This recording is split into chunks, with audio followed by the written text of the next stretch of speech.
My name's Sondra Perry. I'm a video installation artist. So I like science fiction. I'm also really into 3D rendering. And what I like to do with the work I'm making is try to comment a little bit on the technologies that I'm working with. I was really interested in thinking about relationships between the movement of people, bodies, and land. So one of the ways I like thinking about that is through a science fiction frame, primarily terraforming. So terraforming is the movement of land, the changing of kind of a planetoid in order to make it habitable for life as we know it. What happens if we go to a place that we want to create as a habitable place for life on Earth, but we don't know what life looks like there? Here I'm trying to make relationships between the social political and changes of landscapes, thinking about how we are affected and how we affect larger ecology. What it means to acknowledge kind of worth, what it means to acknowledge something even if you can't actually see it as necessary to be in a place.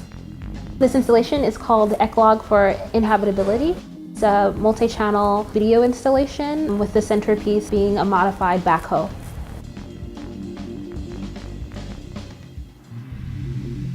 In the video on the backhoe, it's talking about itself as someone, as a thing that works for a living, that does a thing. It's made to labor, and now that it is a highly insured art object, it has some time to think.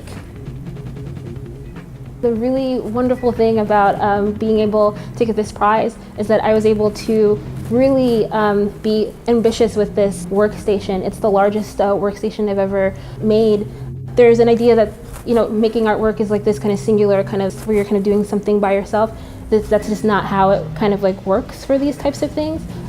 I wish people had an understanding of like all of the things that wound up having to kind of go into this piece.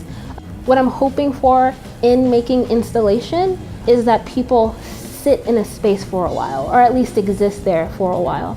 That you're there with other people doing the same thing, and there's some type of kind of cosmic commingling of minds that is able to kind of happen in a space like that. This is the reason why I make installation work.